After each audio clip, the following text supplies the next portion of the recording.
PTG family, we love you. Thank you all for continuing to support the PTG show. We are truly forever grateful for each and every single one of you that tunes in on a weekly basis. And if you are enjoying these episodes and want to help with the progress and development of this program, head on over to ptgpodcast.com, click the orange Patreon link, and become a member of our community. That's where you can connect with hungry, like-minded paintball players, enjoy paintball 7 days a week in our exclusive chat rooms, and ensure that we can continue to keep cultivating the future of paintball for years to come. It's all love for paintball. It's all love for PTG. We can't wait to see you in there. Head over to ptgpodcast.com and become a member of our community. This episode of PTG is brought to you by HK Army. HK is an industry leader in high-quality paintball gear, accessories, and lifestyle apparel that was founded in 2007. And we have a tremendous opportunity for you all to be geared up on every level with HK Army custom team gear. Whether you're on the paintball field or in the airsoft arena, take your game to the next level by using code PTG to get 50% off your custom gear design fee. And I don't think y'all heard me out there. That is 50% off, and you will be able to collaborate with a seasoned designer to create custom branded HK Army jerseys, long sleeves, t-shirts, pants, gloves, or headbands for your team with no minimum order quantity. Head on over to hkarmy.com/custom and use code PTG for 50% off on your team's custom gear design fee right now. Let's go. Thank you, HK Army, for everything you do in paintball, in airsoft, and in so many people's lives. Go check them out. This episode is brought to you by Lone Wolf Paintball. They are an amazing online supplier and have been around since the beginning of the game as Michigan's premier paintball field and paintball supplier since 1987. They are rapidly expanding into the online retail space and supplying everything you need to be the best paintball player you can be. They have got it all. Head over to lonewolfpaintball.com and shop all of your favorite brands. And they also boast amazing customer service and will have this out to you with same-day shipping, which is amazing. It's always nice to know that your stuff is on its way immediately so you can start to use it that very next weekend of play. Check out their YouTube, Lone Wolf Paintball, and their Instagram at Lone Wolf PB, and stay up to date with all of their deals and sales. Play the Game podcast is immensely honored to have them on board, and we cannot wait for you guys to check out lonewolfpaintball.com and become a part of their community. What's going on, PTG Nation? Thank you so much for tuning into the show. We have a really fun episode for you all to tune into. On this one, it features none other than Mike Hinman, who just took over the helm as the coach of the Brooklyn Bears, and he's talking about joining forces with the squad and how excited he is for that. And we also touched down with the GOAT of GOATs, the legend of legends, the OG superstar, Chris Lasoya, and he's joined forces with JT Paintball as a sponsored athlete. So he's chatting with us about that, and you can look forward to seeing him running around at all the tournaments, rocking some JT gear. We had a really great time chatting with everybody. Excited for you to hear this one. So without further ado, let's hop into the show. That was an insane inside move by Marcelo Margot. Great communication. And the crowd starts chanting Harmon. Great shot by all the guys. So Tyler Harmon saved that game. He came out with 2 wins. Marcelo Margot was on fire. Ladies and gentlemen, we have a very special episode. We've got a lot of big news dropping, so we had to bring in the man of the hour himself, Mike Hinman. How you doing, brother? Good, man. A little earlier than we're all used to out here. But be on board again. Great to see you, Mike. It's Always like good to see you guys, man. Yeah, we got like 3:50 in the afternoon over here. So I've been waiting all morning for this episode. Yeah. He's been up posting on PTG. He's ready to rock. And Marcelo is out in Europe for the NXL Europe event over there in the UK. So he's training with the Luckies out there. And then Mikey, you got some big news popping off, man. You're taking the helm of the Brooklyn Bears, which is pretty exciting, man. Yeah. I mean, Magic Mike and I have been friends for a long time. Like those guys, the original Bears guys, the East Coast Empire kids started when we started Aftermath, like when Marcelo and Mouse and all them were just kids. We've always been friends, right? I think we've dubbed them the Meatballs. There's like an infamous picture of them with all of our guys at Huntington Beach that first year. So we've always been friends. And when the diesel thing fell apart last year, Magic had reached out, and it was this, for me, I was kind of in a place where it's like, man, I need to take a step back. Just not that I don't love the game, but just take a deep look at what's going on. A busy home, kids, take a little time off. And I guess it's weird, right? Because you see other professional sports and you see coaches take a year off and then come back, or take some time off and come back. And for me, I've always been such an extremist in the sport, right? That like, I just can't live without it, that it's definitely been tough to take some downtime, but perspective is big, right? Like just to be able to, look at it from the outside. I'm still at every event, sitting on my big screen here, watching tape, grading stuff. Obviously, like I'll reach out to Marcelo about his takes on whether it's his team or other teams, and just, there's always that want, right? So when Magic had reached out again, and it was like, yeah, man, the time's probably right. Some other teams have reached out too, and I'm sure you just want the right fit, right? Like, and the Bears are an interesting one, right? Because they're right on that edge they're sitting right on that Sunday cusp, 10th place. You've got like a 9th, a 10th, and 11th. And then, trying to figure if my style of paintball and their style of paintball matches up well, right? I think so. Factors. Yeah, they're one of my favorite pro teams, not only to, root for. I love the Bears. We practice against them all the time, so hopefully I'll be getting to see you out in Texas a little bit more. And then I think it's a perfect fit, Mike. And I love what you said about, taking that breath, because sometimes you really need that, especially, at the level that you approach things at. Everything you do to the fullest. You're going to give everything that you have to that program. So being able to have that time and that perspective to look at the game, look at the sport, see where you want to position yourself is massive. And can't wait to see you help the guys out. You got a good group over there. Totally. I mean, I'm excited for it, right? Like it's been coming for the last couple days, week. There's been some behind the scenes on it, and just constantly looking at their roster, looking at guys. I mean, we've watched tons of videotape between myself, my son Abel. Like, we're just breaking down tape. And, I think for a lot of coaches in the pro division, same for both of your guys' teams, right? Coach isn't going to teach somebody at the NXL pro level how to play paintball. I think you got to look at it. And it's like both of you guys coach younger teams, like low divisional teams, 4s, 3s, all the way up the board. For us as coaches, there's a lot more to teach those guys because they don't know what you guys know. But at the NXL pro level, when we get here, I mean, we expect guys to have shot, 10,000 free throws, getting ready for an NBA practice or whatever you will. We need to be working on the finer intricacies of our attack and our strategy as we get there, right? So for me, like at this, and it's also for myself, like the evolution of being a pro team owner and now just being a coach is so much easier, right? That's why sports like in the NFL, where you see like Jerry Jones muddling in his coach's decision-making, Al Davis back in the day with the Raiders would constantly get ahead of his coach as an owner and do things where the rest of the public was like, what the fuck are you doing? You know what I mean? Yeah. Just being a coach is a lot easier in the sense that, like on this team, there's Magic Mike and the NRG guys merged together. They're going to tell me these 10 or 12 dudes are showing up to practice, and those are the 10 or 12 dudes that I have to make the best recipe, the best dish I can with those guys. And, at some point down the road, if a guy's gone or 2 new guys are there or whatever that looks like, it's a lot easier, right? A lot in paintball, there's a lot of, you're the coach, the general manager, and the owner a lot of the times all in one.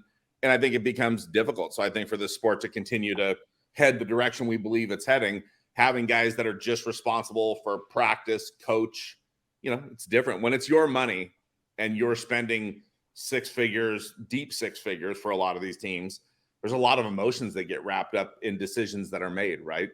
And just like for both of you guys that have coached younger teams, and you've both been underneath me, and there's been guys, I mean, clearly you guys and some of the other guys were always destined to be great, right?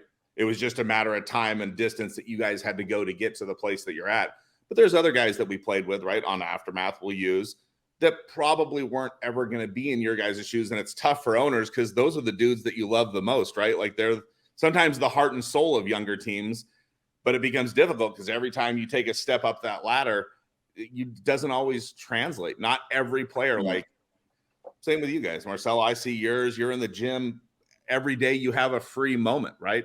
Pushing a sled with hundreds of pounds on it to get more leg strength, right? Like at some point, your God-given and natural ability only goes so far. And then we all have to keep building on that. And some guys just can't do that. And I think it's tough for owners like myself, and there's other pro owners in the league where there's guys, if they got cut from their pro team, we both know that they probably would never get picked up by somebody else.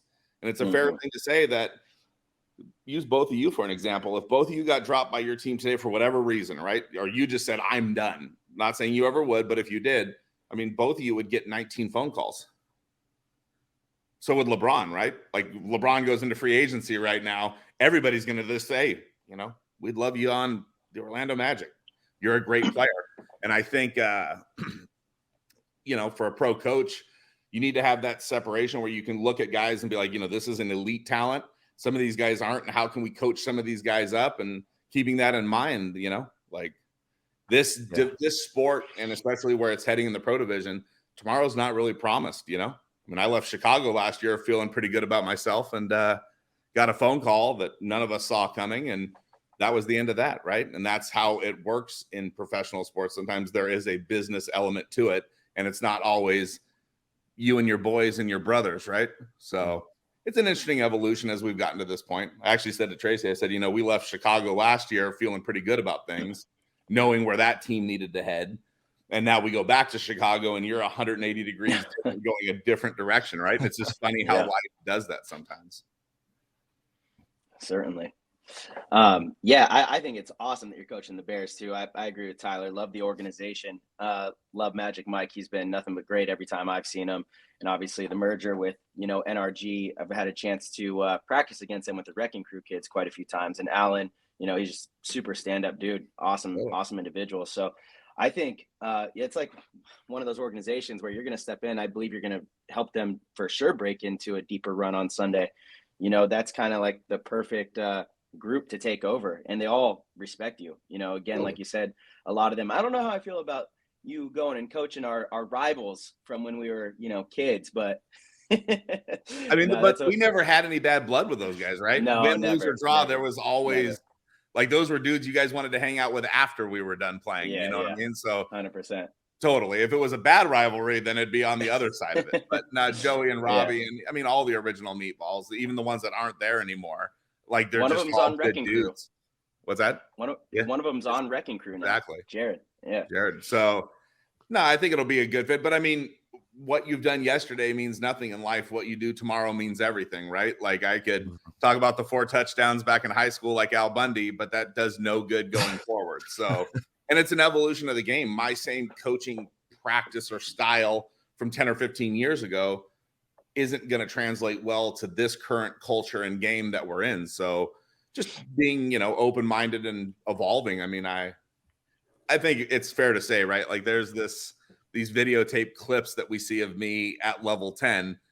But like, I mean, Tyler and I practiced together before the Chicago event and people were going level 10, but it wasn't us. I mean, even I was laughing about it. Like, you know, that's the same at our practices. Yeah. Literally, when I'm the voice of reason, you've made some wrong turns. You know, so I'm excited for it, man. I mean, it's paintball, right? For all of us, when we pull into the driveway of the paintball field or the tournament, a lot of that other stuff in life tends to stay outside the gate, right? And we get to go back to that place of paintball where it's fun, it's pure, it's, you know, it's that little kid inside of us gets to go back to just playing paintball. And for some of us that have been blessed enough to do it at the top level where it is truly kill or be killed, right? I mean, it's Shark Week every week in the NXL Pro Division, right? You can go 4-0 or 0-4. And so many of the games now are coming down to just a point, right? I mean, you see it, you look through and the parity, like the 4-3, 3-4, like, and you go back to those games. And I feel as coaches, that's where you look at a lot of those and you're like, man, I think there's some things in there we could coach up to when we get to these situations, maybe we don't drop that point, right? So hopefully. Yeah. Well, there is a science to it, and you've got it down, Mike. You've been in the trenches with so many different organizations. Obviously, your own with Aftermath, ultra successful. I kind of want to talk about, you know, obviously Diesel's been doing a little bit better. What is your take on the camp after? Obviously, you've parted ways, and you know they've been really going for it, and you could see the effort is through the roof. They're trying to make that run into the top 4. What do you think is holding them back from like a top 4? Well, I mean, right off the top, I think they struck out in free agency. I mean, I think Cody was a good ad. J-Rab left. I don't know the ins and outs of that. I don't talk to Mark much about stuff like that. We're still friends, but we just don't talk about the team stuff. You added Cody. Cody is a great player, super smart guy, but you look at the offensive attack, and I mean, we know there's Mouse out there, but I think every team that plays Diesel now is so focused, they're hyper focused on Mouse, because whichever side he's lined up on, you're getting that 5-second pre-snap read of where Mouse is going. And if I was playing him, there's 2 guns. It's like playing Kobe or Jordan or whoever it is. You're going to double team that guy and make somebody else beat you. And to be fair, I don't think anybody else has stepped up and beat them yet. They have a great coach this year. They're a great, Mark's, it's not like they want for anything. It's not like if all the guys are like, hey, let's pull another practice. Same with being on like Heat, right? If you guys call Sarge and say, hey, we need a practice this weekend, it's going to materialize. Same with Diesel, right? They have all the tools they need. They're just not executing. And it seems like, I don't think you can't say one guy has cost them, right? There's been a multitude of issues, but it's also fair to say that you lose more in the NXL than you'll ever win. You go on runs, right? Like Dynasty's been on a run. The Russians just went on a run. You win some, but I mean, once you get into Sunday, 9 teams got to lose, right? So that is part of the game, and it's easy for the trolls in paintball and the negative people that have never actually walked onto the field and left it all out there, right? And been like we are on a plane leaving the tarmac flying back home, where you're just like, man, I've left everything out there and it still wasn't good enough. So it's easy for the voices of dissent to always be negative and throw stones, and Diesel sucks and memes, and every team that goes 0-4, right? Ironman have a bad event, or whoever it is. Look at Fit. They get second place to Fit all last year, or Blast Camp to Fit, and people are still negative on them. And when they came into the league this year, I said Blast Camp is going to do well because they have some weapons on there, right? Hogue and Soap. And, there's a lot of names in there. I'm not trying to not name anybody, but there's a lot of those guys that got calls from Skinny Kevin, possibly from Todd when he was with you guys, right? Like there was guys on that team that wanted to be poached. There's a lot of talent there. And people will still be negative, right? So it's easy to throw stones. What could Diesel do? Diesel could go 20th place at the first event, and the same guys with just a hair different view on things can go 4-0. We all know that. The difference between winning and losing, and we've all won events before where like it's so fragile without the strong, like you don't have the strongest belief in not the team, but just like, man, we had a rough set of practices. Not everything is flowing at 100%, but then you go in and you win it, right? Because adversity causes people and forces people to step up. So I don't think they're far from it. I think it's also a tough business that we're in right now, where really it is based on performance. And if you don't perform, you have superstar situations, right? Like at what point does Mouse get tired of it, right? Like not the money, not the this, but it seems like 2 years seems to be the lifespan for a lot of players, right? Not all players, right? Like Marcelo, you've been with the Blue for a long time. Tyler, you were there. I think you'll be with Heat for a long time, but it's just like the NFL. There's franchise guys and there's guys that get 2 to 3 year deals a lot. And, the rest of us are like, man, why did dude get a 2-year deal? Why wouldn't you lock him up for 4 or 5? Maybe some options in there or whatever, because the team ultimately saying, hey, we think you're good, but you're not that good, and you're a short-term solution so we can draft somebody better. And I think in professional paintball, I think there's guys that come and go from teams every year or two. And I'm not saying Mouse is going to do that. I'm just saying we all know, right? Like there's nothing wrong with being honest about this, that he will always be. So will both of you guys, right? Does the phone ring every offseason for both of you guys? Honestly, I'm not saying you ever take it. I'm just saying, do people approach you as top-level professionals? For sure they do, right? And same with Mouse. Mouse will be approached also.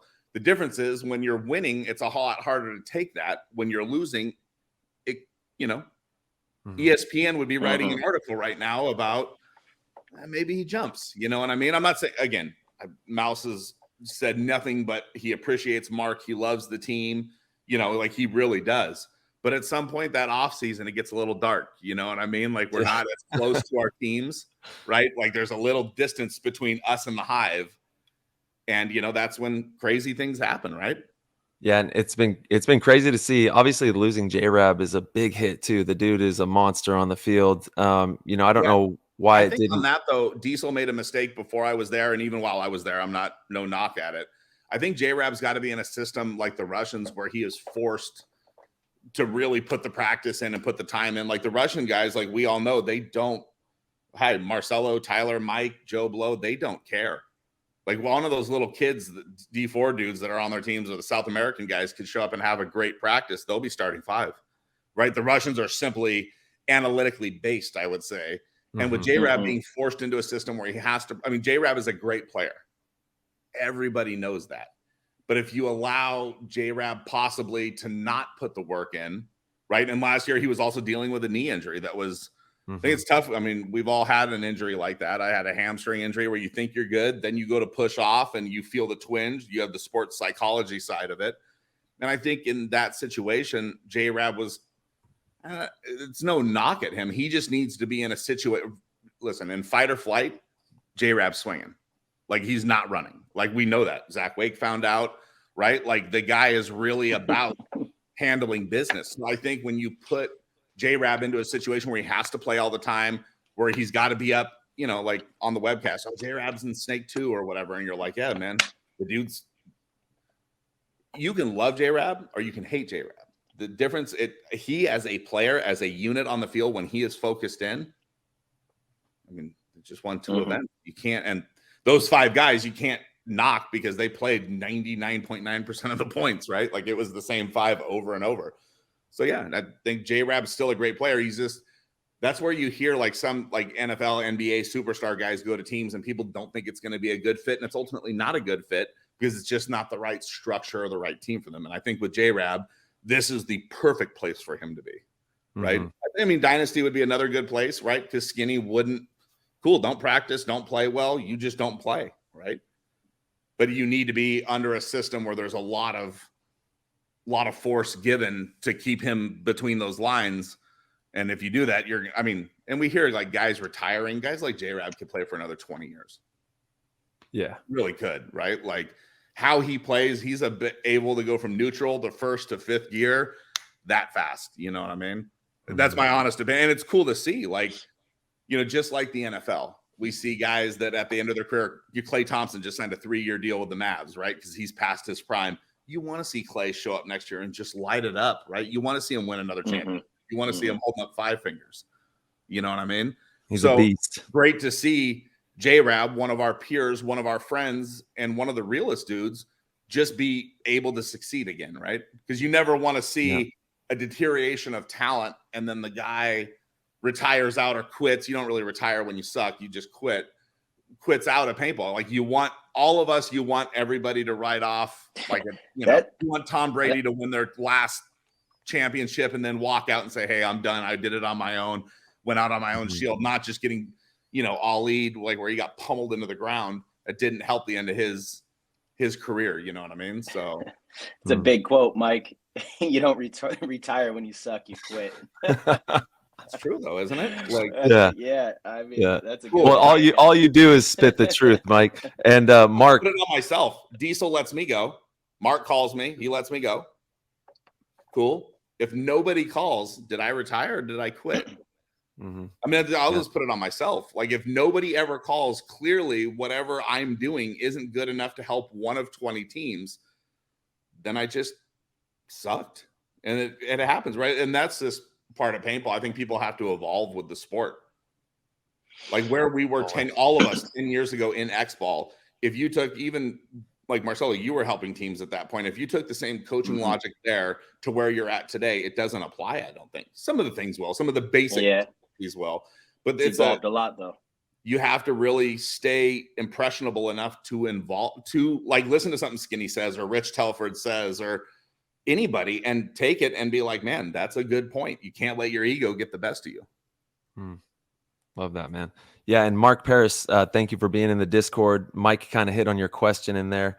And Mike, dude, it's always just such an honor to pick your brain because you have such a sharp vision on how things go, and we, Marcelo and myself, are super honored that we got to spend so much time with you as youngsters and see you, become the mogul that you are today, because you are absolutely a mogul in the game.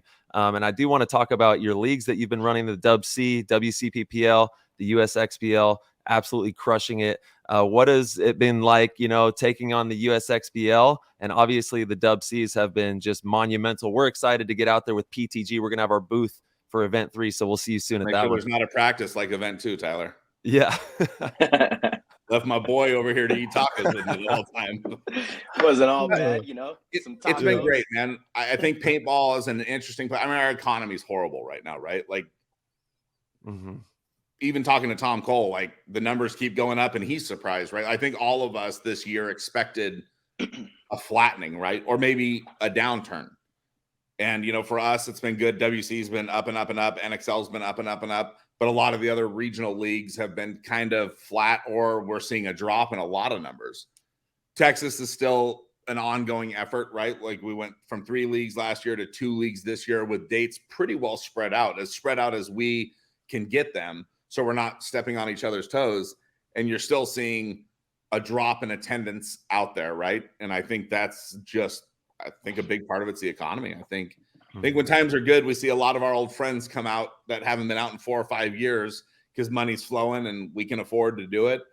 I think right now it's just it's a tougher time in paintball, right? Yeah. So, but it's good. I mean, Texas has been fun. It's hot out there, right? Like it's here in Southern California, but it's steady hot out there. Our next one's San Antonio. We've all been to San Antonio in the summer. It's it's a testament to what you're made of out there, but it's been good. I mean, there's great teams out there. It's cool for me to get to see these young kids working their way up through the ranks. Like in Texas, you got, Cameron with Jackpot. There's some other individual players that are really good paintball players out there that you can also see why Texas has. I mean, how many pro teams you got? You got Diesel, FSU, X Factor, Heat's technically out of there. The Fit guys, right? Like you have all these pro teams out there because there is a good amount of talent working its way up through the ranks and building up, right? And also Texas has semi-pro D2, D3, NXL level teams all the way down. So it's different, it's a different place than the West Coast. But for the West Coast, we've been here for 16 years. We're a cornerstone out here, right? Like everybody knows WC, it's going to happen. Like there's no doubt about it. No matter what's happening in the world, WC is going to hold events. So I think in time, Texas will evolve into that. And then just trying to figure out how we link them together, right? Like how we can't link all of them. You can't expect regional teams to travel 4 times a year, because if they could, they'd be playing in the NXL. But how do you link it together where you get everybody at like an amateur open level together once a year to just be able to play? And, you hope it can just be healthy, competitive, no matter what team you're on, I'm on, you beat me. It doesn't have to be drama after the fact. You can just take people will become better paintball players if they accept their losses and internalize them and be like, hey man, we could have played better here, here, and here. And that's why Marcelo's team beat me today. Instead of bad call, referee, paint, all the other excuses that we roll our eyes about, where you're like, I've heard this shit so many times. You know what I mean? So it's good. It's really good. Tracy and I enjoy doing it.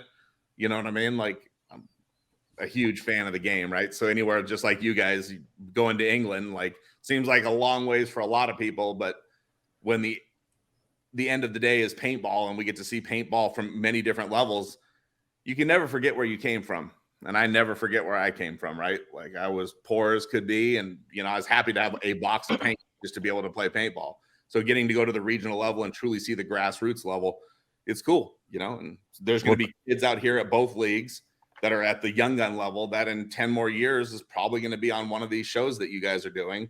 And it's cool for us all to see that, right? Whether it's a Ben Slofer or kid, Connor on your team, that you saw those guys coming up and you're not surprised they are where they are. Hosky, he's definitely got to be this year's breakout player, right? So it's cool to see that.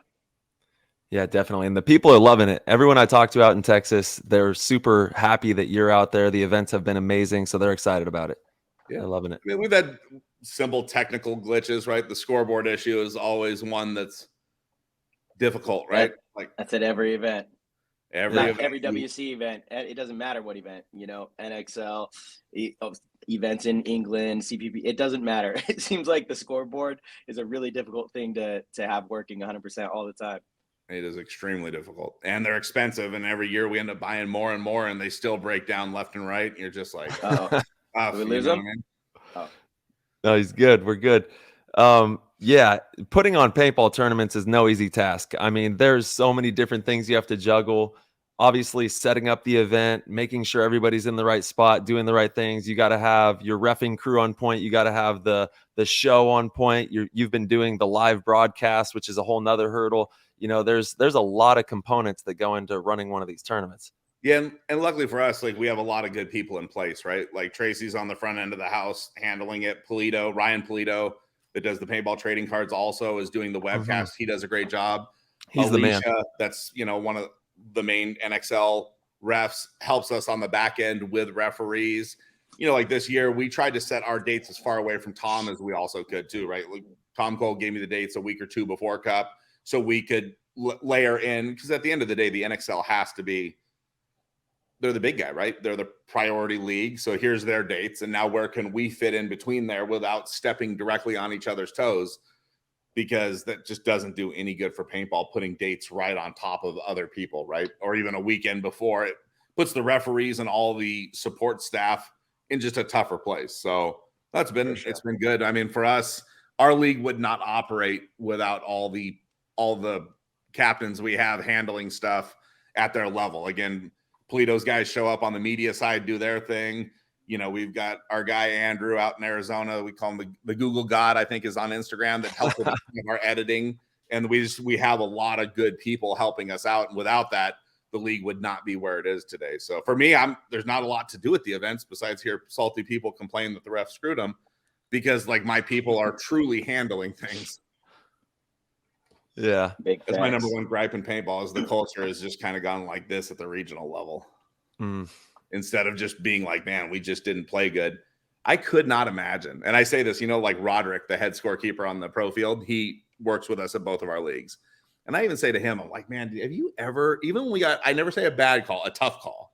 Did you ever hear me go off on the refs? Like these people go off at D3, D4. And I think it just comes from a lack of knowledge of the rule book and the game. You know what I mean? There's the game we play and the game some of these other guys are playing where you're like, hey, it's a couple degrees different than the reality we're all. So you got to click the kaleidoscope one more time and get it into view, because it's just completely different. Yeah, I mean, let's just take at the last tournament. I feel like I got a call that I kind of got robbed on, but I didn't say a word.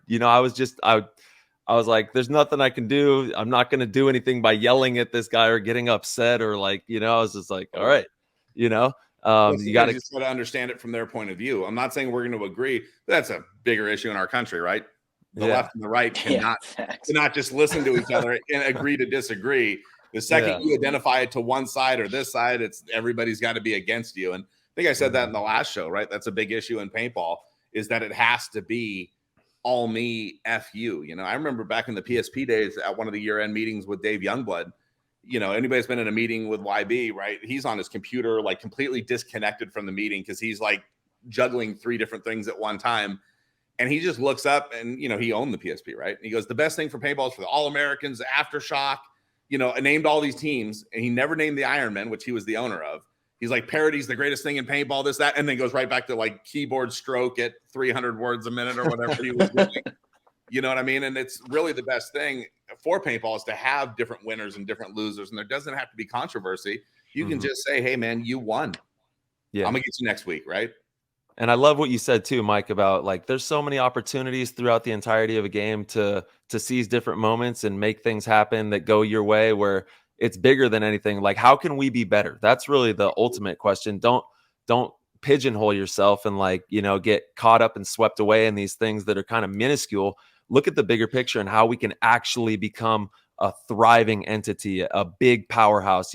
What are all these components that we can work on, these small components that can make us just ultra powerful, and look at the big picture. Yeah. I think, another one I use often is like the NBA, right? Kobe shoots 50% in a game. That's a big deal. Jordan shot 50%. That's a big deal. That means we're still missing half of our shots. And as an industry and as a sport, there's still a lot of, a 40% shooter is still great, right? Shooting 30% from the three, that's amazing. That's a lot of missed shots that we can still tighten up as a game, and just not, all I can do is control what I control. And I said this year that I'm not we didn't run our first WC till after NXL, which we've never done, because we wanted to give our teams the opportunity. And not that a bunch did, but if you want to go to NXL Vegas, go do that. We'll do it afterwards. You know what I mean? And I think just everybody step up. I mean, we've done it the other way. We've locked horns for so long. At what point do we just stop and be like, man, fighting all the time just leaves all of us bloody and beat up, and we're not growing the game? How can the local, regional level start building up more 3-man beginner players? How can we make this cost effective for them? That's the next step. Our whole industry right now, we're hearing the numbers are down, right? Nobody's selling guns. Nobody's selling gear. There's kind of a panic button going on behind the scenes right now. Paint's still being sold at a high level. So we know there's a lot of people playing, but the truth is at 10.5 balls, a hopper from 5 years ago is still as good as the new hopper that came out, right? So we're not seeing as much gear movement right now, which then ultimately affects teams, because there's less sponsorship. Companies have less money to move around. But at the end of the day, it's because we have to get those walk-on players transitioned over to our side. And that's the big one that hopefully with the NXL and everybody, and hopefully this thing getting on TV helps more people see it. And hopefully on a grassroots level, every corner of the United States really sits down and don't worry about the past. Let's look at the future of what we can do to grow this thing. Yeah, Mike, I totally agree. We have those conversations almost every time I see you. It feels like when we're at AHG, we look over to the walk-ons and, talking about exactly that. How do we get them over here? And it's a very important part of the game.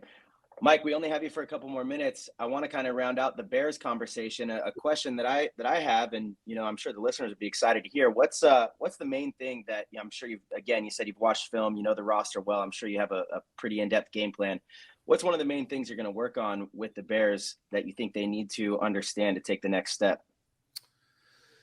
I mean, I think, if you look at some of the videotape, you have team they played the Hurricanes and they beat the Hurricanes in overtime, but that game could have been the other direction. You had the Hurricane guys crawling down the middle of the field in that game, and I think it was a 10-minute point, right? And we all have to be ready to play a very slow style of paintball, and it's good to have that gear in the old gear boxes, I call it. But at some point, go back to when Thunder was a team before it was sold to Magic Mike, and Corey ran the team, and they had that year where I think they made Sunday every event. And they were always 3-1, 4, they were doing really well.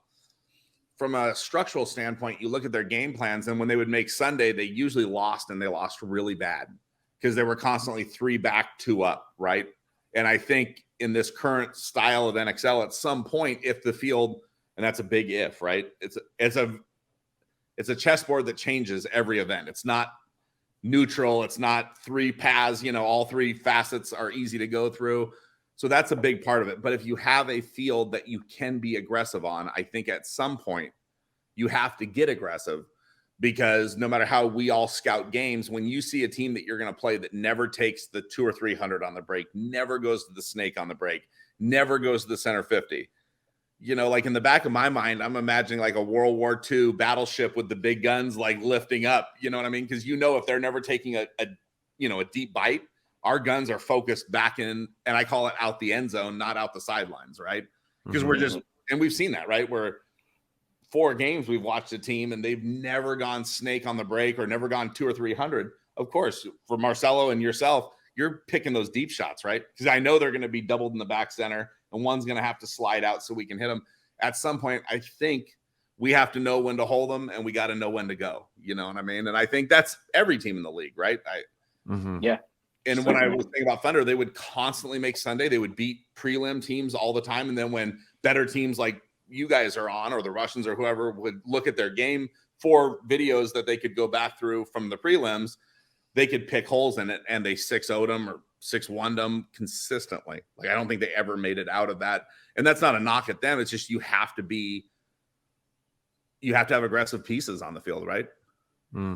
I mean, look at the Russians, right? They're in that game. They're in the snake. They're in the center 50. Oh, yeah. They're pressing. But that's what I mean. They have 3 guys up, 2 guys back. And both their back guys are willing to get up into front spots because everybody loses bodies on the break, but they understand what they need to execute and go do. So at some point, working to develop that more offensive firepower gear at times, right? Yeah. But Red Legion, the way that they're playing paintball right now, this new meta that they're bringing to the game is pretty impressive. And it literally is all 5 players pressing together at the same time. And they want to play more points. They want to outrun you. They want to make you have to jog back and forth, and run far, and then play a quick point and hopefully dunk on you in that quick point, and then run you back out there and do it again and do it again. So it's been cool to watch them kind of bring this new meta to the game. And we are going to all have to raise the level, I think, and play that pace when you play, especially when you play that team. Maybe not every team's doing it, but when you play Russia, you better be ready to go the distance. Look at that tournament. They would go up to that center box structure with the beams around it, and that guy would go there looking to the snake. And he knew if your snake guy came out, we're going to trade or I'm going to shoot him. But even if they traded that body, you're happy to trade your center guy for a snake guy with my snake guy in there, because now J-Rab slides out as the 2 over there. You have a 2-1 overload.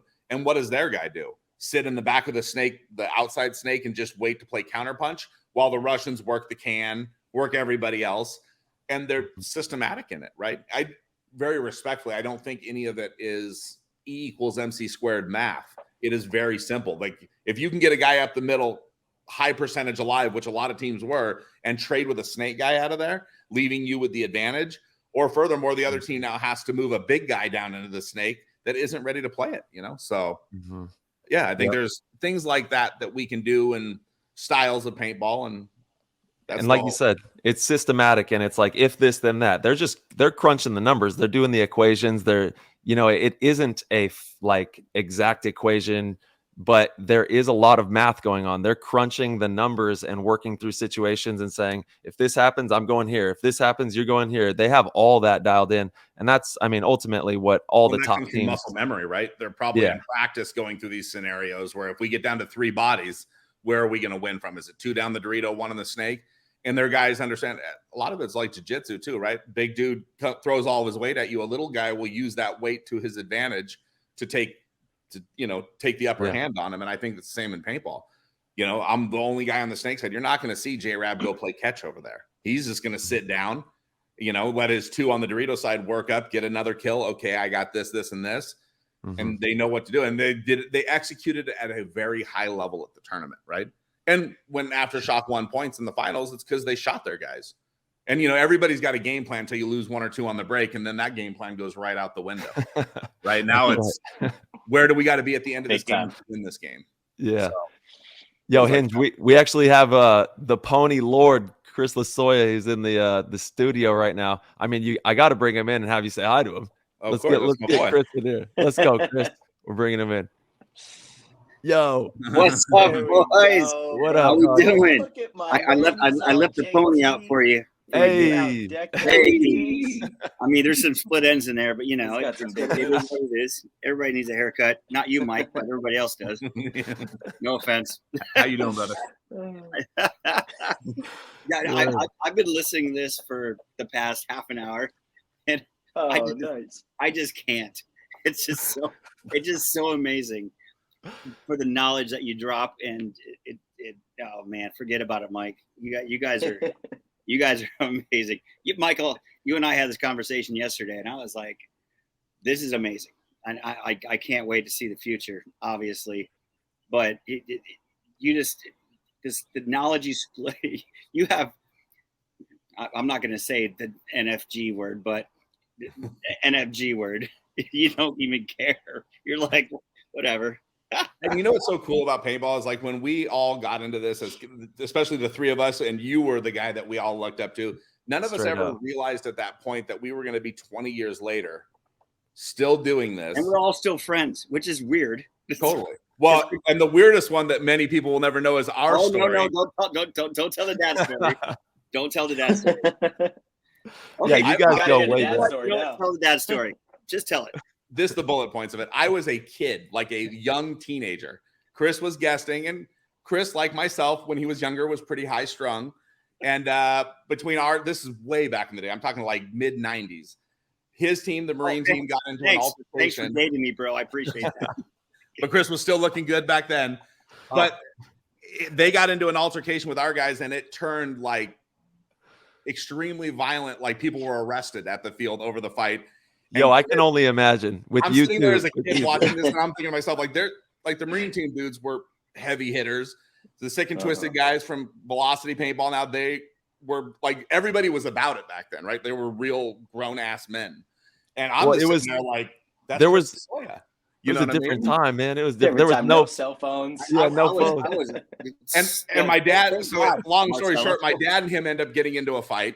They both get suspended out of the league, and I'm a kid, right? And I'm like, oh, that was pretty fucking crazy. You know what I mean? So the next year they're suspended for the year. And my name, there is actually one other Hinman in paintball right now, but it's not a common name. And I'm always like, fuck, man, this is like some like mob shit, like some Italian mafia. Like I'm gonna have to deal with my dad's beef way down the road as we get older. And Chris was about his action, you know what I mean? So like for me, it was like, but I always respected the dude, right? So like years later, I get to Shock. I think we're in Vegas one year. You know, everybody's going to the club. I'd never been to the club in my life, right? So I go buy some court clothes to wear in there. And there's Chris, right? Shiny shoes. There's Chris with Candy, right? Like the nicest people in the world. And I'm like, this fucking dude must not. And I'm happy, right? Like, I don't want to deal with this dude. You know what I mean? So all through the years, Chris and I have never been anything but how you doing, brother? Hug, you know what I mean? And it's like Chris is the most genuine dude I think out there, right? Straight up. So then towards the end of Chris's career, and we were heavily Draxus sponsored, the idea came up for 7-man and X-Ball, but more for 7-man because we needed somebody to help guide the ship of picking Chris up. And I'm like, yeah, man, if we want to, you know, whoever, like if the guys love him, let's do it.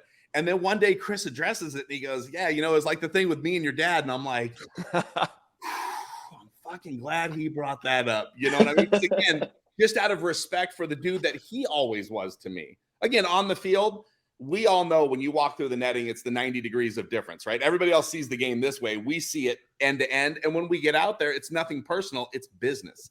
But with Chris, it was always funny because it was like, that was my first, like, man, paintball, there's a whole dark side to this if it gets real off the field. So that was the story between, and I, you know, it's unfortunate my dad had passed away. I lost that battle, by the way. But like, it's unfortunate because I think my dad and Chris would have been the best of friends. And it was just one of those situations where it wasn't between them. It was other guys getting it going. But when tribal warfare pops off. Yeah. We were psychos back then, bro. Absolutely. It was absolutely chaos. Like, well, all joking aside, Chris and I have been the best of friends since then. And like I said, as a kid, I was always like, man, this dude may not remember who I am, but he's the coolest dude. Again, I was a nobody. Well, that's like paintball. Like nobody kid walking around, but there was Chris, and he was always the nicest dude to me.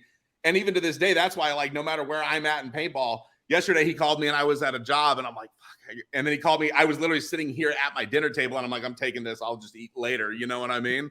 Because like, great dude. You know what I mean? And it's the interesting paintball stories, right? Like you could be rivals with a number team. You could not like the other team. And then all of a sudden, 10 years later, you're best friends running a podcast. You just never know where life takes you. And that's probably just part of all of us growing up and maturing, right? Is that you really don't know what's coming next. Oh, we're not mature, my friend. Let's get that straight. That's why we have better significant halves that help keep us in line. Behind every good man is a woman rolling her eyes. Trust me. When this thing was getting set up, none of them saw. Tracy was like right here, and currently she's sitting about 4 feet off the screen, making sure if the mute button has to get hit too quickly. Well, hey, let me be the first to say that the paintball world is lucky to have both of you have inspired Marcelo and myself and countless others to, you know, continue to play the sport. Chris, one of the most legendary, iconic players of all time. I mean, you gotta, if you don't know your history, do some research on Chris Lasoya and go watch some video. No, don't do that.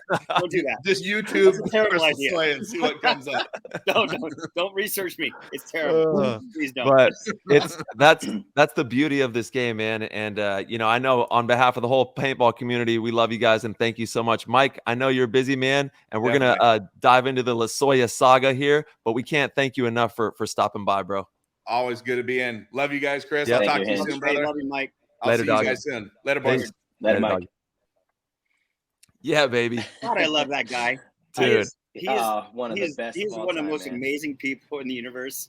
And I've been Straight sitting up. here listening to this, and I'm just like, like laughing out loud. I close the door, and my wife, I'm like, I just can't right now. Every time, Yeah, every that's time he family stops right by. there. NFG all Yeah. day. He speaks the truth. He's like, because he don't even care, and I love He doesn't care. her. Yeah, man. Without a question. Well, neither do I. So that doesn't make a difference. Yeah, let's run it. And you've actually got some crazy big news, man. You've made you've pivoted and you're now lined up with JT. As you can see on the Let's YouTube, he's go. flossing that JT premium. Let's go. This So- is one of a kind. I'm Yeah. telling you, these things are the most comfortable goggles in the universe. Hands down. It's not even close. Oh, and I played in the mud in Texas. It was Out the mud. it was Yeah, it was crazy. It was challenging.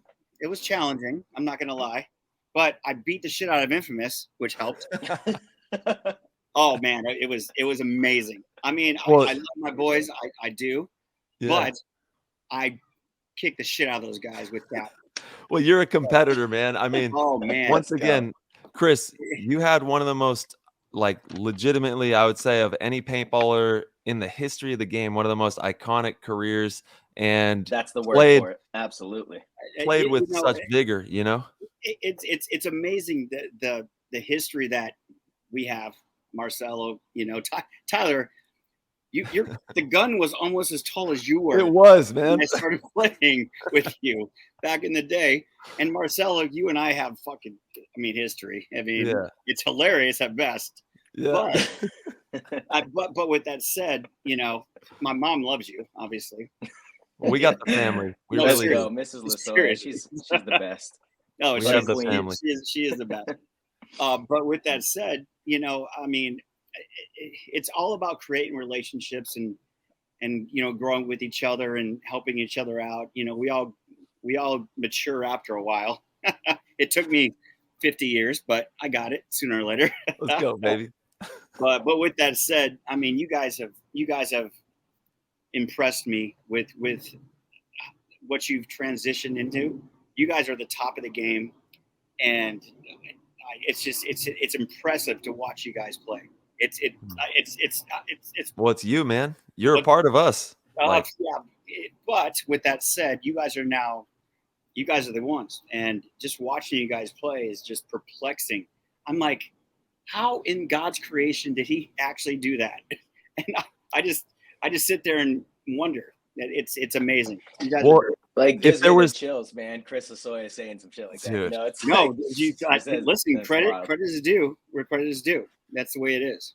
well, the same thing, you know, we had VHS, you know, when I was coming up early in the game, you know what I'm saying? And VHS. Chris, when I was watching you run through 10 different players on a 10v10 field, you know, it was different, but it was the same. And I remember saying the same thing about you when I was just a youngster watching, you know, the creme de la creme play pro paintball. Like, holy shit, did you see what he just did? How did he make that shot? You were still doing, you know, jump shots, tucking and rolling, doing whatever it took to get the job done.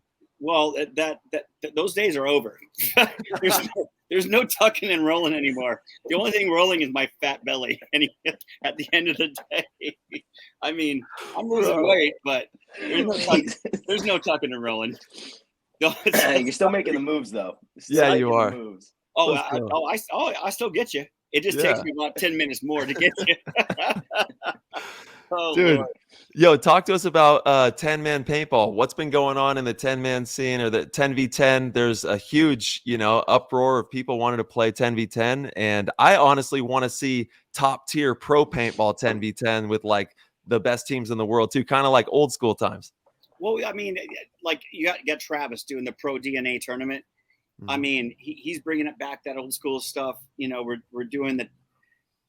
I mean, you can't beat it. It's nostalgic, but you're still hanging out with your boys and hanging out. You know, you got the Pro DNA Open. You know, obviously, the ICPL is doing their due diligence, and you know, it's a lot. It's fun, without question. I mean, it's nostalgic. I guess that's the good word for it. And since they can't shoot that fast, I can actually make my spot, which is kind of nice.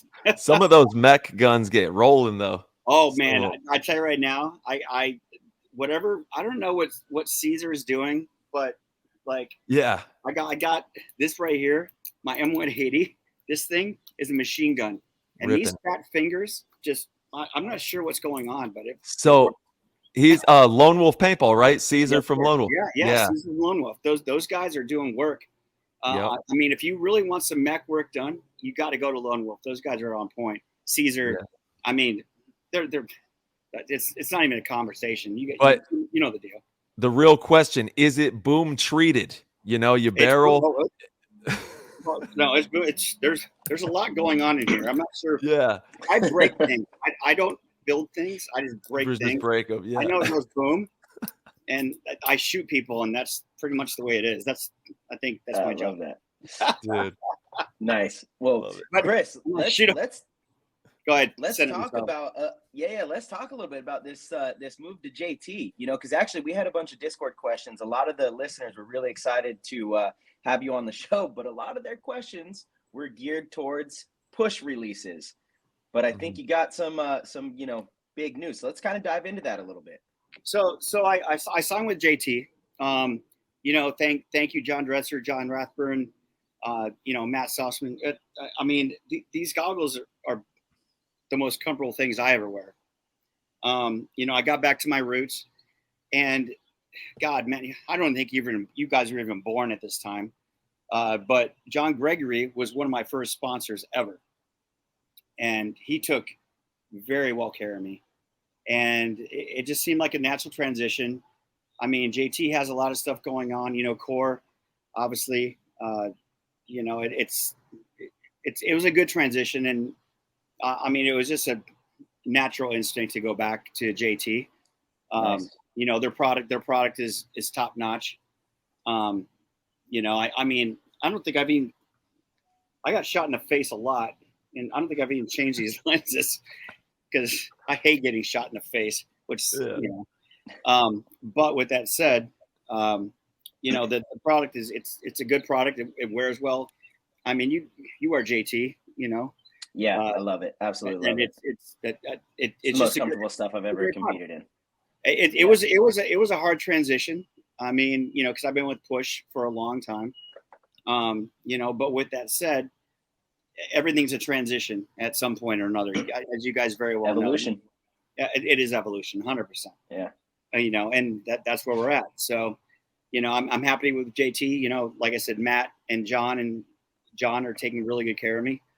But John Gregory was one. He was the first person to ever give me a cash sponsorship.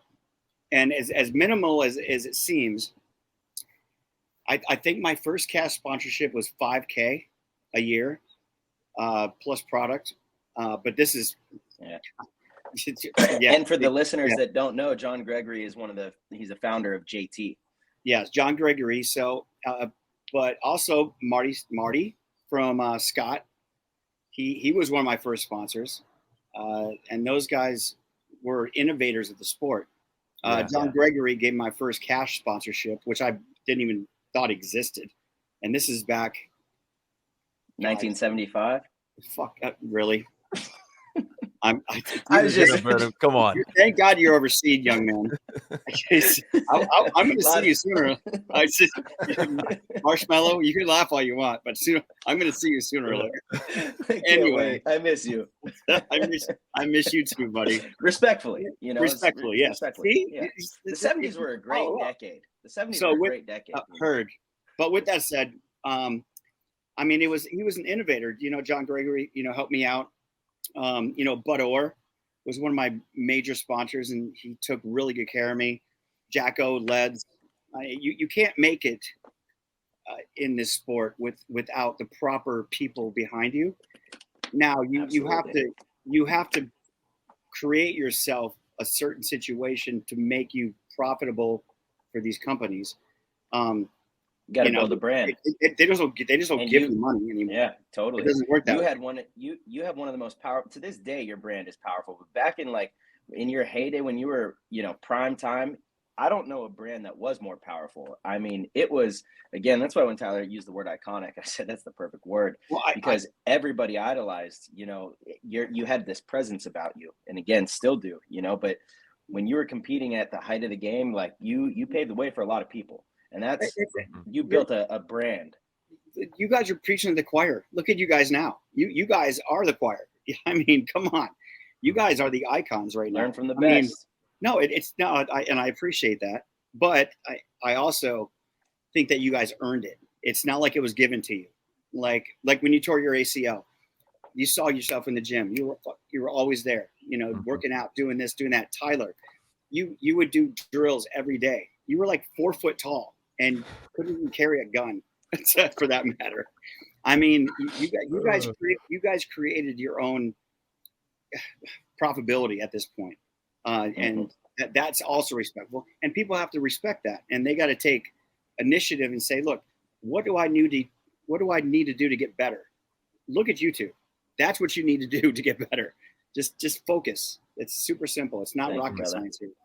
No, you deserve it. Yeah. Trust me. I wouldn't say it because you know me. I'm very dude. If you deserve keep it 100. He shoots it from the hip all day. And dude, okay. You know why? Because my that's so funny. My biceps hurt, and I can't lift my shoulder because they're too broken. My dog, yo.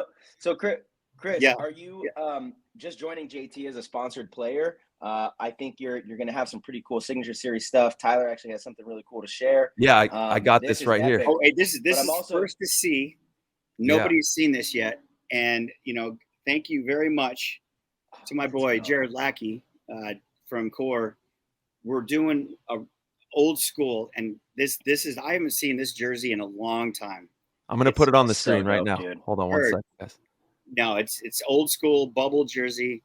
I mean, you so dope.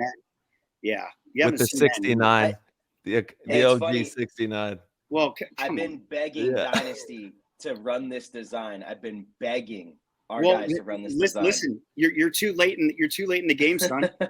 I'm sorry. I guess so. Looks like I'm just gonna have to get this Lasoya Avalanche. I'll just send it to you, my friend. Let's go, dude. Yeah, but little trade. But this I'll give you one. You give me 10. Well, with that said, I don't know if I can afford all that, Chris. Oh shit, forget about it. But this old school jersey is like, the bubble jersey was from, good Lord, what year was that? Anybody know? That's like 02, 01, or maybe like somewhere in there, 02, 03. No, it feels like okay, just out of curiosity, how old were you in 02 and 01? I think I was like 9 or 10. Oh, yeah, I was like 10 years old. Marshmallow? No, you were older than that in 02, brother. You were like 13, 14, Ty. Yeah, I was 12. 02, I was 12, 13. Yeah. Oh, Jesus. God, you know what? And I love you guys for this, because that's how long we've been friends. I mean, I've lost more credit cards in my life hanging out with somebody in particular than anybody in life. And we're not going to talk about that. Let's go. The best time of the times. Oh my God, unforgettable. You can't recreate times like this. No.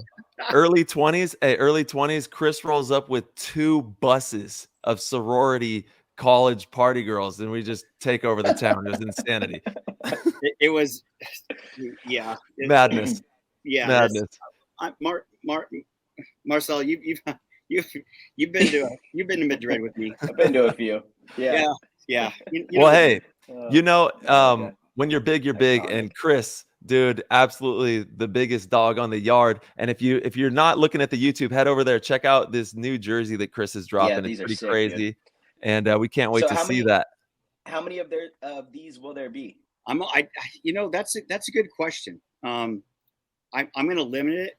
I mean, we're going to do one run. We're going to do run, and that's it. So I'm thinking, you should do like 200, dude. I'm thinking, say again. You should do 200. Do you think so? I think so. Yeah. I mean, if they're never going to be done again, you do 200, and I don't see how they don't sell out. No, I heard. If you limit them even more, I mean, you could charge $500. Yeah. Trust me. These things are iconic. I'm going to Sizzler for sure. Sizzler. So I love it. there's some people out there in the world that actually have one of the original ones of these, and I think the original ones had the iron on the lettering. Is that right? I think Oh, yeah. I think I'm going to do that. Actually, I'm doing a vinyl. There we go. I'm going to do. Whoa. You have to go vinyl. I mean, Yeah. it's like old school DJs. If you can't play vinyl, you're not a real DJ. I'm sorry. Yeah. Wow, that's epic. And Damn. you know me. Yeah. You know? That's going to be, now you're going to sell, you might as well make 500 because these things are going to go crazy with the vinyl print on them with the OG bubble. This is going to be insane. No, That's without awesome. question. And JT's coming correct. I mean, you know, Matt Sauce is he's been very great, and you know the whole JT move. I mean, it's all about the goggle at the end of the day. You know, I haven't changed my lens since I got it, and it's you know, it's the best goggle out there without question. You So know, for sure. Go ahead, Chris, John. when can they expect this? And then like, how do they get a hold of you, or how are they going to find these when you're ready? Well, and here's the deal: is I'm trying to figure out how to do the sizes, because some of the people that might want them are a little bigger than they used to be.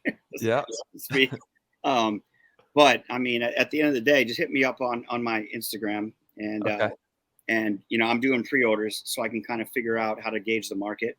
Perfect. I can help you with some size type stuff too. We kind of got that down to a science actually, because you're right. It's definitely some bigger sizes. Most people. I would love your feedback for sure, because I honestly don't know. Yeah, we got you. Got you. We got you. But with that said, I mean, the JT goggle is just such a good goggle, and it's so comfortable, and just I got zero complaints. Like I didn't fog once, and in Texas it was 9 million degrees and raining and mud, and you know, everything just worked out just fine. So yeah, it's different out there in Texas. That's a loaded word. Yeah, it's different is a good word for it, but it's hot, man. It's crazy how hot it is. I live in Florida, bro. I'm in Clearwater. It's I can't believe you left California, dude. I didn't even realize until you told me. Have you written a tax check lately? Yeah, the last couple of years. It's brutal. Exactly, young man. But it's worth it. No, you get what you pay for. No, it's not. You get what you pay for. Oh no, you're over there sweating your clothes off. Florida's nice. I mean, it's humid. Yeah, it's pretty humid right now, huh? Oh man, I'm dying. I love Florida too. Man, I'm dying. Florida's the best. Great. And we actually we have a bunch of people who are in the Discord, actually, Chris. And we want to sound off some questions before March is out in the UK right now, so he's got a dip. I just want to let Chris know in San Diego it's 68 degrees right now. Oh wow! Well, it's like 900 degrees in Florida, so okay, there we go. Yeah, and real quick before we hop into a few of the Discord questions, and so back to round out the question. Are you joining JT just as a sponsored player? Or do you have a role with them? No, are you doing any work with them as well? No, just a sponsored player. I mean, oh, sweet. Okay, cool. As a sponsored player, you do work. I mean, of course. I mean, it's of course you have a certain job. Brand ambassador. Yeah, exactly. I mean, and people and if they're huge listening, for JT. If they're listening, you know, if you get a sponsorship, you have a certain responsibility to support that sponsor. You know, given you get a goggle, you get a lens, it doesn't really make a difference. You have to support that sponsor because that is your job, and that's just the way it is. But a lot of these other younger generation doesn't understand that, you know, if you get a sponsorship, thanks for that free goggle, appreciate it. You have to do work. You have to put it out there. You have to do pictures. You have to send this, do that. You know, you have a certain responsibility to support your sponsor in any way possible. And that's just, you know, that's a lost art that some of these younger generation forget. Yeah, no, absolutely. It's an exchange. The sponsor is giving you product, and then in return, we would hope as the company that you would highlight the products everywhere possible for us and help us so that we can grow together, because we as a company, any company, need you to help us as well. Like we're helping you. It's an exchange and we're helping each other. And that's the way it needs to be for anybody who's getting sponsored. Go above and beyond to help out your sponsors. For sure. And that's two things that you guys are really good at that. Like, you guys always post. You're always like, hey, look at my sponsor, or you're on the webcast and you're like, hey, I'm wearing this, and insert anything here at that point. Or you go out, you two go out, not just YouTube, but there's multiple people in this industry that go out of their way to say, hey, look, wear this, do this, highlight. But you guys are good at that as well. I mean, I don't waste my time on a podcast with anybody by any means, but you guys are well worth my time, just because you guys are so influential. And I love you guys. That's easy. Dude, we love you. You know that. I heard that. Yeah, man. And Marcel, what time is it over there right now? Dinner time. 5 p.m. I actually, unfortunately, have to get going here any minute because we got to take a train. They only do trains here. You can't drive anywhere. There's too many cars on the road. Or okay, no parking, there is so many things I could say to that, Marcelo. I'm not. Keep it PG. Show. Keep it PG. It's PG. Hey, Chris, I'm going to ask you a quick question from the Discord, yes, sir. Though, from Marcus. He wants to know, Lasoya, your last name autocorrects to pasta. What's your favorite noodle shape? Big. Big noodles. Come on, man. You can't get married for 25 years without. That's how you like it, huh? Yep. That's how you like it. Is that PG? Yeah. Hey. Yeah. We're it is what it is. We're just spitballing here, boys. Hey, all right, we got Zinger. Oh, we got Zinger in here. Papa Sosh. Oh, Papa Sosh is hilarious, dude. Thank you for being in here. Chris, that's more about the Push brand, and obviously, you're doing it. I can answer any question. I don't care. He was saying, Chris, can you either confirm or deny no comment on Push's potential acquisition of V-Force brand and IP, possibly? Or is that? I can't comment on that. Yeah, that's what I was like. That's a pretty in-depth question there. Chris, you played with. Okay. Yeah, we got Steve, Texas Steve in the house. You played with such intensity, no fucks given. How can we light that fire in younger players so that they put in the time to get the big prize, aka pro spots and wins? He says, miss you, brother. You're the greatest. Well, my answer to that is stop being a pussy. I'm sorry. Just if I come shoot you in the head 10 times, just take it and then give it back. It's a give take relationship. I mean, you shoot these kids 2 times in the head and they complain. Get the fuck out of here. That segues great into the next question. Sorry, Marcel. No, that's perfect. Mark Paris wants to know, Chris, your infamous execution shot is making its rounds on social again recently.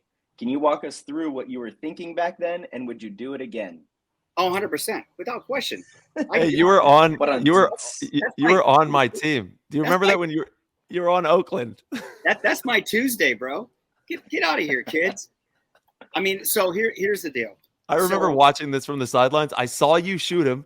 You were on the D side, and then you went all the way, and you said, because you saw him cheating you, and you're like, not today, buddy. It was the craziest. Bob lost his mind. Bob Long was in the pits losing his gordito. He was like, what is he doing out there? But here's the deal, and let me put this out there. So it was like 40 degrees out. He shot me in the thumb, and I was really mad. First of all, I shot him. He cheated, so I went out of my way. And back then, we were doing 2 different halves in X-Ball. Mm-hmm. And if you get a gross major in the first half, you have to sit out the second half, but not the whole game the next game. And I looked at the clock, and it was like 10 seconds. And I'm like, yeah, I don't feel like playing anymore. So I shot him in the back of the head, hung the flag, and called it a day. And I sat there and watched these guys play in the freezing cold. Yeah, it was the coldest tournament. That was the coldest. There was a cooler with beer. There's, the heater. I mean, I was like, way to go, suckers. Dude. Yeah, that one was just all over the internet. Yeah. Obviously, back in the day, set the world on fire with that one. But I don't think he ever played again after that. No way. I mean, if I'll tell you right now, if I'd embarrass you like that, you probably wouldn't play again either. Oof, I mean, but now it happens all the time, and nobody gets. It's just like it's whatever. I'm like, so I'm a trendsetter at this point. Oh man, I think you're the ultimate trendsetter. That's for sure, Chris. Oh, I appreciate that. Yeah, ultimate trendsetter. All Well, right. Chris, we love you, dude. Thank you so much for stopping by and showing love, telling the people what you got going on. And be sure to tap in with Chris if you go to the tournaments. Go see him out there. Yeah, catch up with me, boys. Hey, I love you guys. You guys are doing a great job. All the pleasure. Chris. You know I love you most. Yes, sir. Yes, sir. And we can't wait to see you soon. Thank you, Chris. All right, boys. Later, bro. Peace. Later, gentlemen. All right, everybody. Thank you guys so much for tuning in and listening. If you enjoyed the show, please head over to ptgpaintball.com, click the orange Patreon link in the corner, and support the show. We greatly appreciate it. We have tiers as low as $1.99 a month. That is nothing, guys, and it'll give you access to the Discord where you get access to the players chat and get to mingle with the entire PTG community. We have tons of different pros in there. Tyler and myself are very active, and it's an amazing way to support the show. We also have amazing other tiers. If you want to be one of the best, want to be a GOAT, sign up for the GOAT tier. It's the greatest way to support us, and each month we do a private live stream show, one-on-one kind of thing, to where it's just the GOATs, and Tyler and myself will bring in some special guests every now and then, but you get to ask us questions in real time, live on the air, and you get lots of inside juicy news that we don't share on the show. So, as always, we will see you guys very soon.